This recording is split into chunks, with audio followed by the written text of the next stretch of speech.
श्याम सिंह बहुत ही शिक्षित और बड़े उदार पुरुष थे। दो पुत्र थे, अजय और विजय। उनकी मझली संतान पुत्री थी जिसका नाम उन्होंने रखा था शालिनी।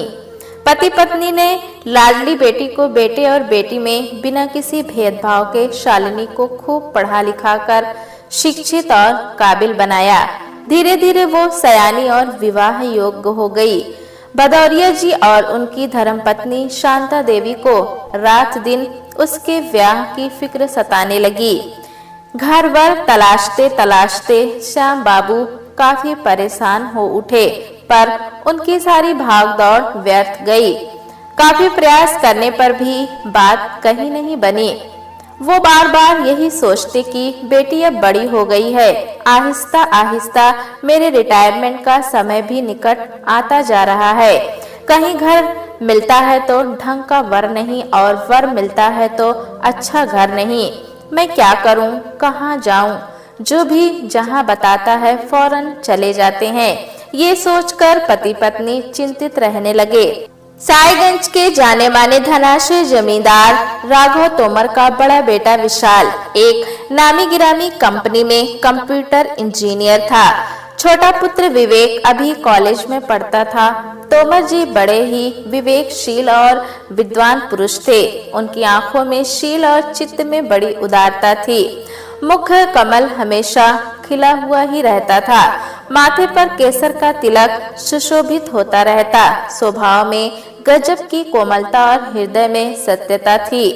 कितने आदर्शवादी थे तोमर जी। छल और कपट तो उन्हें छू भी न गया था।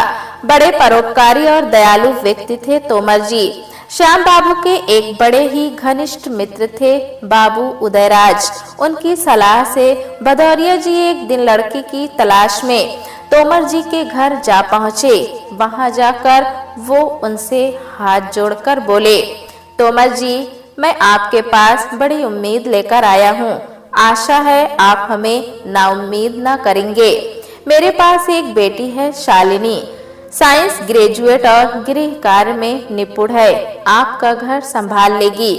आपका बड़ा बेटा इसके योग्य है। अगर आपको कोई ऐतराज ना हो तो ये रिश्ता हंसी खुशी मंजूर करके हमारा उद्धार कीजिए। मैं अपनी लाडली के लिए वर खोजते खोजते एकदम थक चुका हूँ। मेरी मानिए, दोनों की शादी हो जाने दीजिए। बड़ी अच्छी जोड़ी रहेगी। इस विवाह से वे भी खुश रहेंगे और हम आप भी। हालांकि मैं आपके बराबरी नहीं हूँ, फिर भी पूरी कोशिश करूँगा कि आपको कभी किसी शिकायत का अवसर न मिले। हो सकता है ईश्वर की भी यही इच्छा हो, वरना मैं आपके दरवाजे पर आता ही नहीं। यह सुनकर राघव बाबू मुस्कुराकर बोले, ठीक है, लेकिन विशाल को पहले लड़की दिखा दीजिए। अगर दोनों एक दूसरे को पसंद कर लेते हैं तो हमें कोई दिक्कत ना होगी। कहीं ना कहीं बेटे का विवाह तो करना ही है। आपकी बेटी से ही कर लेंगे। अब रही बात आगे की, तो किस्मत और भविष्य को किसी ने नहीं देखा है। होगा वही जो उनके नसीब में लिखा होगा। हम और आप लाख यत्न करने पर भी उसे टाल नहीं सकते। बात की बातें बाद में ही देखेंगे, उस पर अपना कोई जोर थोड़ी ही है, क्योंकि जो लोग ऐसी बातों को लेकर कुछ ज्यादा ही चिंतित रहते हैं वे सदैव दुखी ही रहते हैं। मैं जीते जी ऐसा हरगिज नहीं कर सकता। राघव बाबू के हाँ करते ही श्याम बाबू बड़े प्रसन्न हो गए। वो भावविह्वल होकर बोले, भाई साहब, आपने तो मेरे मन की मुराद पूरी कर दी। आज मैं कितना खुश हूँ, बता नहीं सकता। अगर आप चाहें तो विशाल को कल ही हमारे घर शालिनी को देखने के लिए भेज दीजिए। विशाल ने शालिनी को देखा तो एक नजर में ही वो उसे मन भा गई। फिर कुछ समय बाद बड़ी धूमधाम से भदौरिया जी ने उनका विवाह कर दिया। शालिनी अपनी ससुराल चली गई। शादी के बाद श्याम बाबू सोचने लगे, इतने बड़े घर में लाडली बेटी का विवाह करके मैंने बहुत बड़ा मैदान मार लिया। नहीं तो आज के समय में इतना अच्छा रिश्ता चिराग लेकर ढूंढने पर भी ना मिलेगा। बेटियों के माँ बाप की तो रातों की नींद ही उड़ जाती है। मैं बड़ा सौभाग्यशाली हूँ कि राघव बाबू बिना किसी नानुकुर के झट आसानी से मान गए, वो भी दान दहेज की कोई खास मांग के बगैर ही हमारा बड़ा उपकार किए, वरना घर वर तलाशने के चक्कर में लोगों के जूते तक घिस जाते हैं। उधर राघवेंद्र बाबू भी समधी के रूप में भदौरिया जी को पाकर फूले न समाते थे। श्याम बाबू जैसे सुरक्षित, विनयशील और परोपकारी संबंधी मिलने से उन्हें बड़ा गर्व का अनुभव होता था। एक दिन वो अपनी पत्नी सुकन्या से बोले, देखो, जब लड़की के माता पिता इतने शिक्षित और कुलीन हैं तो हमारी पुत्र वधू भी योग्य और संस्कारवान ही होगी। ये बात अलग है कि इक्के दुक्के बच्चे आधुनिक चकाचौंध में फंसकर संस्कारहीन और मर्यादा विहीन बनकर जीवन भर इधर उधर भटकते फिरते हैं। इसलिए शालिनी जब श्याम बाबू की ही बेटी है तो मेरे ख्याल से वो भी अपने माँ बाप के समान कुलीन और संस्कारशील रहेगी। हम दोनों की भरपूर सेवा करेगी। तुम देख लेना, कुछ ही दिनों में वो सबका दिल जीत लेगी। एक विद्वान और शिक्षक पिता की पुत्री है। ये सुनकर सुकन्या ने कहा, अजी, आप अपनी ये सोच अपने तक ही रखिए, फूल कर इतने कुप्पा ना होइए, क्योंकि 4 दिन की चांदनी फिर अंधेरी रात। आज की औलाद का कोई भरोसा नहीं है, ना जाने कब क्या कर गुजरे। अभी शालिनी को यहाँ आए दिन ही कितने हुए हैं, जुम्मा 2-4 ही दिन तो हुए हैं। चिंता ना कीजिए, शांत मन से चुपचाप वक्त गुजरने का इंतजार कीजिए, फिर धीरे धीरे तेल भी देखिए और तेल की धार भी। सब ढोल की पोल खुल जाएगी, जरा पर्दा हटने तो दीजिए। दूध का दूध और पानी का पानी सब अलग हो जाएगा। अपनी अर्धांगिनी के तर्क से तोमर जी तनिक भी सहमत ना हुए। वो उनका कथन सुनकर एकदम जल भुन गए। फिर गुर्रा कर बोले, तुम औरतों में बस यही कमी है, वक्त बेवक्त नाहक ही अंट शंट बकने लगती हो। अरे, हमने किसी का कुछ बिगाड़ा थोड़ी ही है कि हमारी पुत्रवधू कोई उलूल जुलूल हरकत करेगी।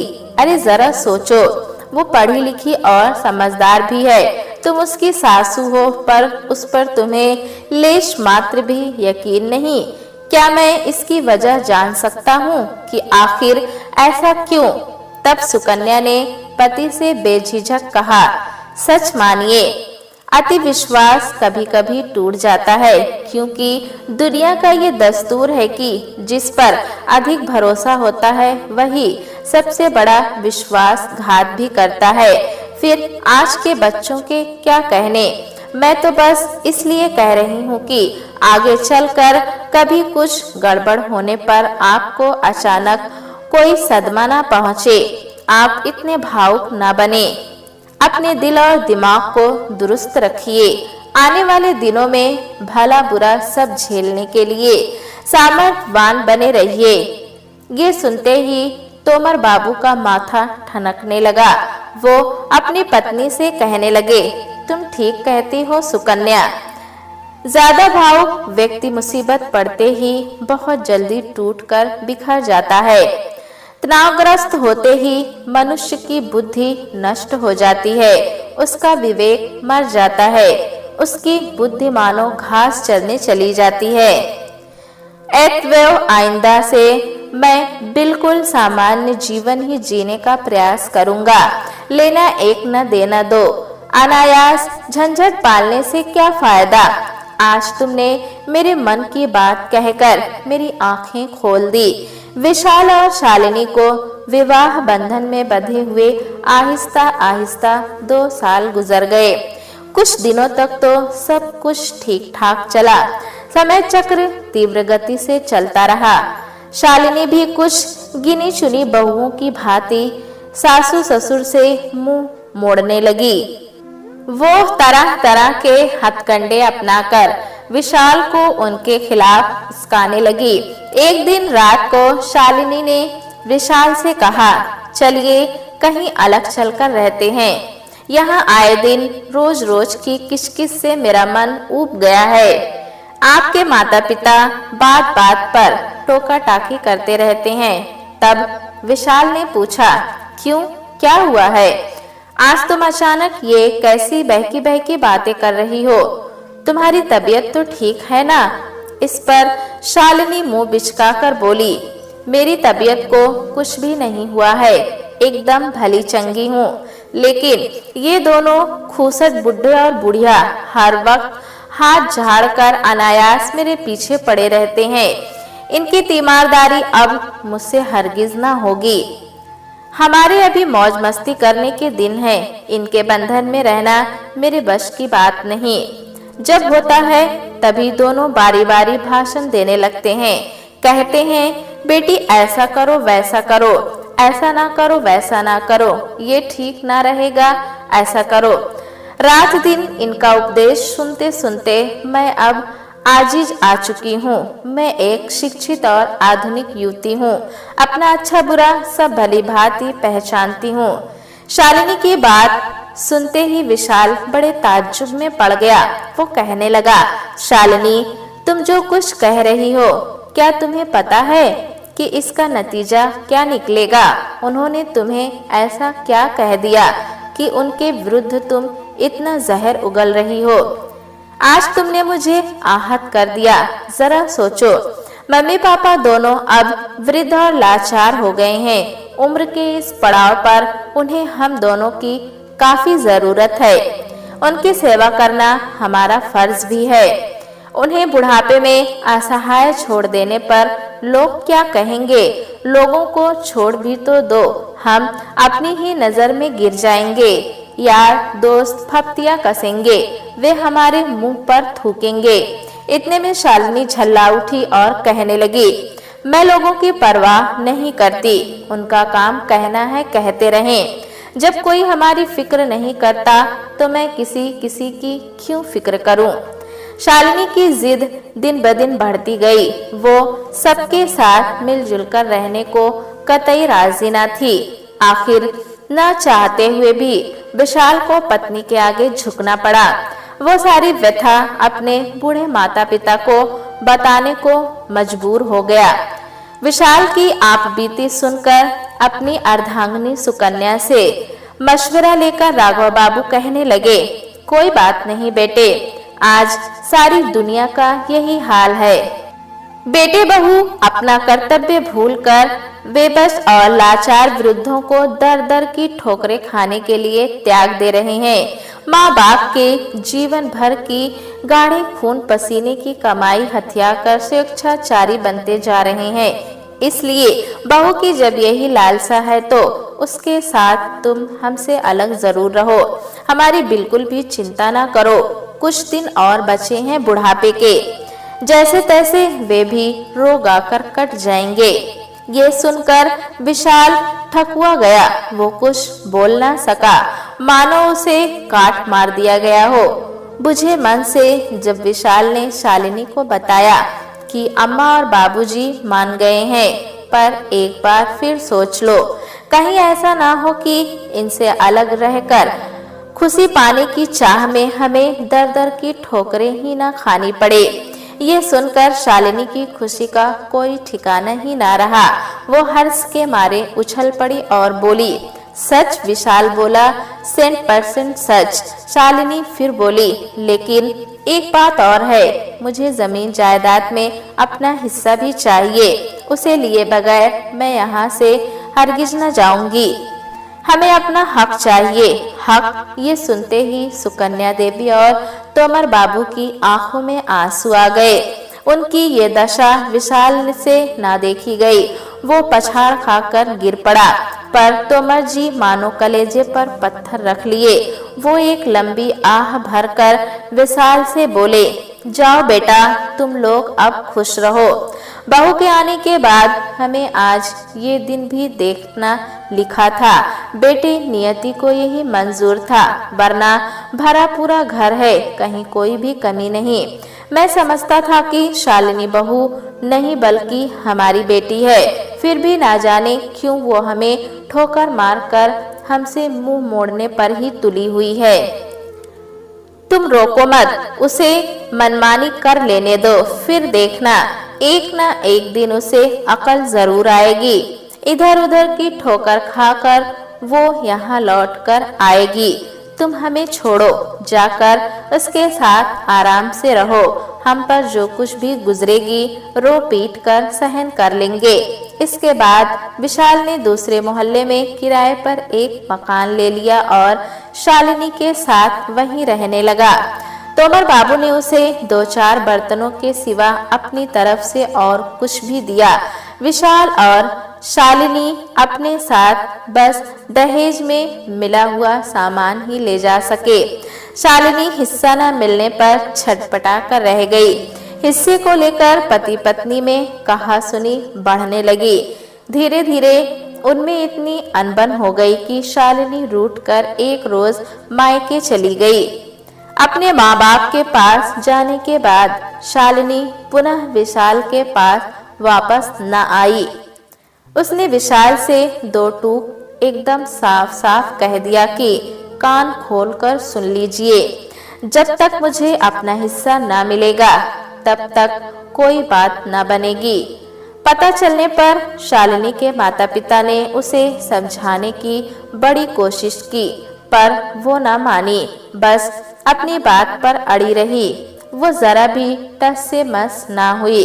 शालिनी के वापस न आने से विशाल को बड़ा दुख हुआ। हार थक कर वो मायूस हो गया।